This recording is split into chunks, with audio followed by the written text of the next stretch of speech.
Assalamualaikum warahmatullahi wabarakatuh. Baiklah, saya Anissa Pratiwi dari Almayendo dan Zahratul Jannah Al-Fama akan menjelaskan tentang gangguan kepribadian dan terapi gangguan kepribadian. Apa itu personality disorder atau gangguan kepribadian?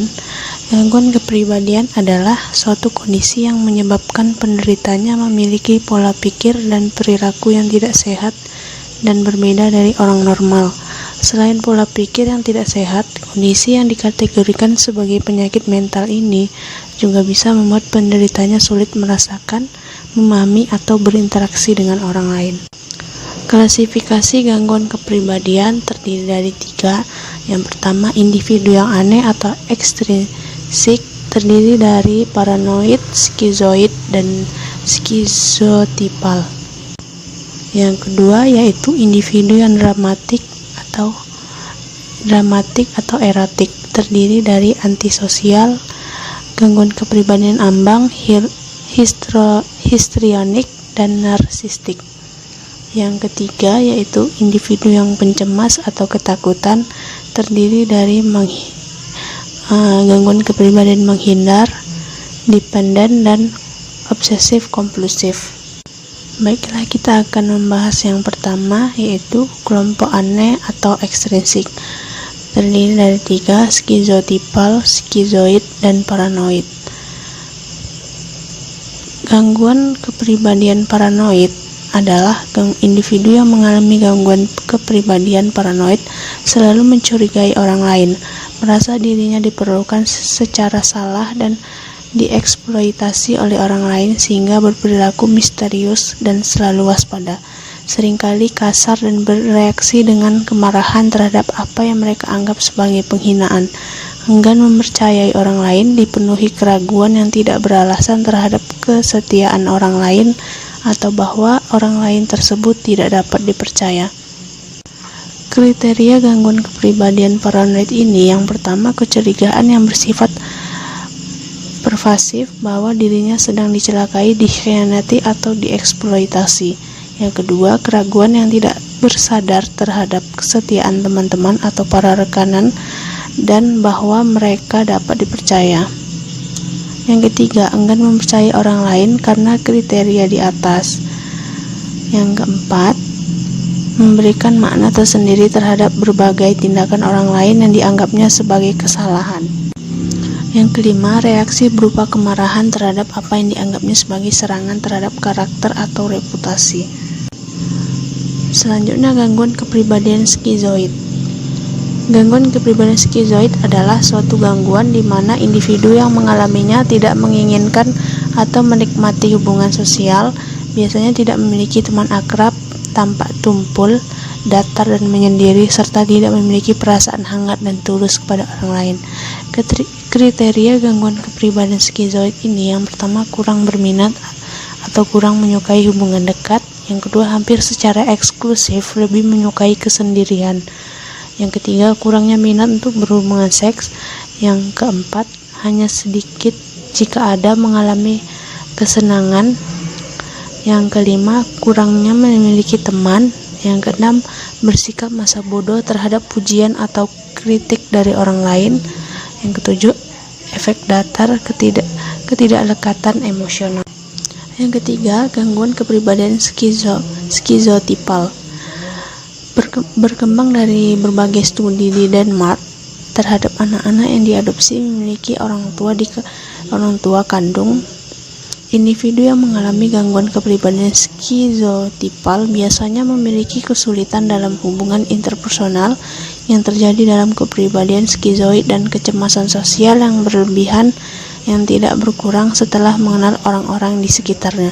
Mereka yang mengalami gangguan ini dapat memiliki kepercayaan yang aneh atau pemikiran magis atau takhayul. Keyakinan bahwa mereka memiliki kemampuan paranormal, telepati, ilusi yang berulang, dan dapat merasakan kehadiran suatu kekuatan atau seseorang yang secara aktual tidak ada di sana. Selanjutnya akan dibahas oleh teman saya. Terima kasih.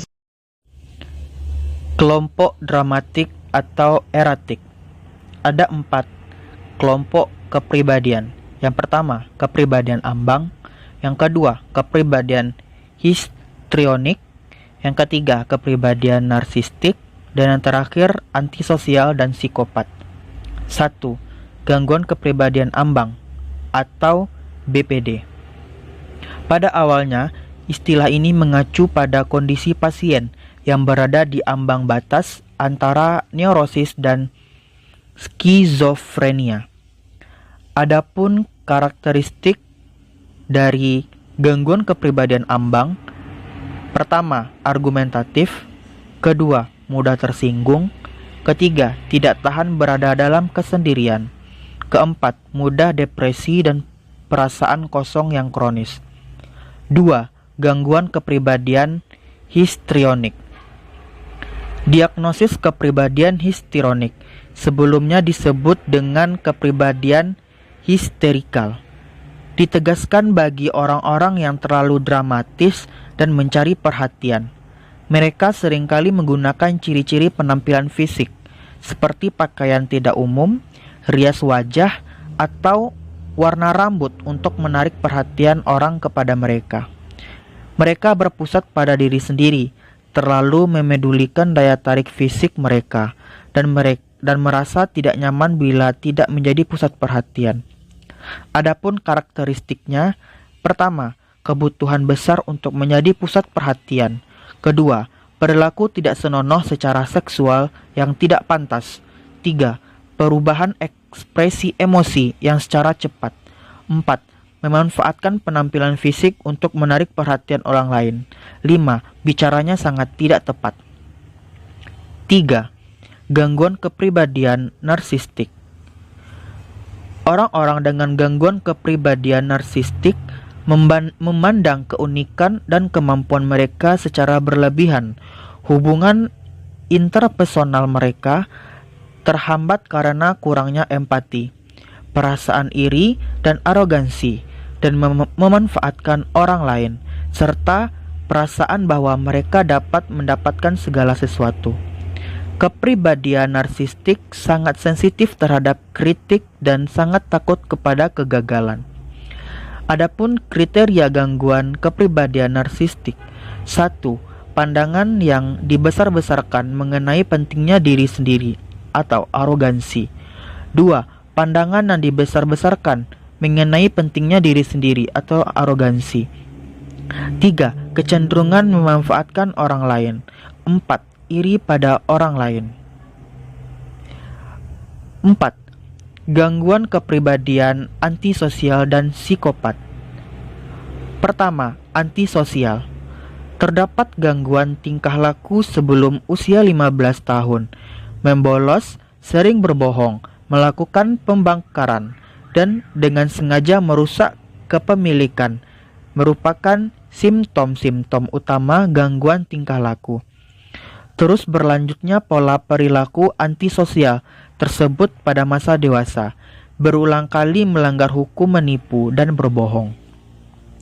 2. Psikopat. Salah satu karakteristik utama psikopat adalah kemiskinan emosi, baik positif maupun negatif. Orang-orang psikopat tidak memiliki rasa malu, bahkan perasaan mereka yang tampak positif pada orang lain hanyalah sebuah kepura-puraan. Kadar kecemasan yang rendah membuat psikopat tidak mungkin belajar dari kesalahannya, dan kurangnya emosi positif mendorong mereka berperilaku secara tidak bertanggung jawab dan sering sekali secara kejam kepada orang lain. Kelompok pencemas atau ketakutan. Kelompok pencemas atau ketakutan ini terbagi lagi menjadi 3 bagian. Yang pertama yaitu gangguan kepribadian menghindar, yang kedua gangguan kepribadian dependen, yang ketiga gangguan kepribadian obsesif kompulsif. Gangguan kepribadian menghindar dan gangguan kepribadian dependen. Gangguan kepribadian menghindar.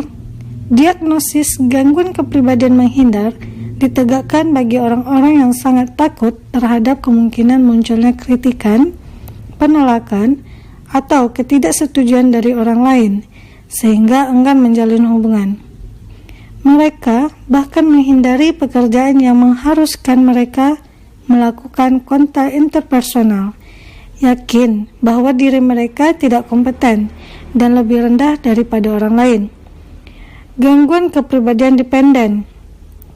Ciri utama gangguan kepribadian dependen adalah kurangnya kepercayaan diri dan merasa otonom, merasa tidak berdaya bila sendirian karena kurangnya rasa percaya terhadap kemampuannya untuk menangani segala sesuatu tanpa intervensi orang lain.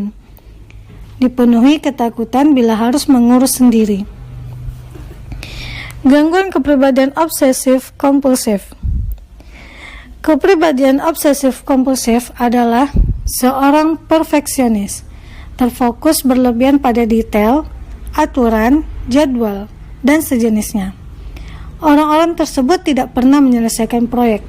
Mereka berorientasi pada pekerjaan dan bukan pada kesenangan, serta sulit mengambil keputusan dan mengalokasikan waktu atau takut terfokus pada hal yang salah.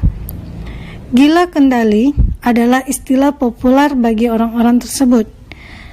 Terfokus secara berlebihan pada aturan dan detail hingga poin utama suatu aktivitas terabaikan. Perfeksionisme ekstrim hingga ke tingkat yang membuat berbagai proyek jarang terselesaikan, rigid dan keras kepala. Terapi gangguan kepribadian. Terapi perilaku kognitif. Terapi ini bertujuan mengubah cara berpikir dan perilaku pasien ke arah positif. Terapi ini didasarkan kepada teori bahwa perilaku seseorang merupakan wujud dan pikirannya. Artinya, jika seseorang berpikiran negatif, maka perilakunya pun akan negatif, begitupun sebaliknya. Terapi psikodinamik. Terapi ini bertujuan mengeksplorasi dan membenahi segala bentuk penyimpangan pasien yang telah ada sejak masa kanak-kanak. Kondisi semacam ini terbentuk akibat pengalaman-pengalaman negatif yang dialami pasien masa lalu. Terapi interpersonal. Terapi ini didasarkan kepada teori bahwa kesehatan mental seseorang sangat dipengaruhi oleh interaksi mereka dengan orang lain. Artinya, jika interaksi tersebut bermasalah, maka gejala-gejala gangguan kepribadian bisa terbentuk. Karena itulah terapi ini bertujuan untuk membenahi segala masalah yang terjadi di dalam interaksi sosial pasien. Selain terapi psikologis, dokter bisa memberikan obat-obatan kepada pasien. Namun, penggunaan obatnya hanya disarankan apabila gejala-gejala yang terkait dengan gangguan kepribadian sudah dimasuki tingkat menengah atau parah. Sejumlah obat mungkin dipakai obat-obatan penstabil suasana hati dan obat penghambat pelepasan serotonin atau antidepresan.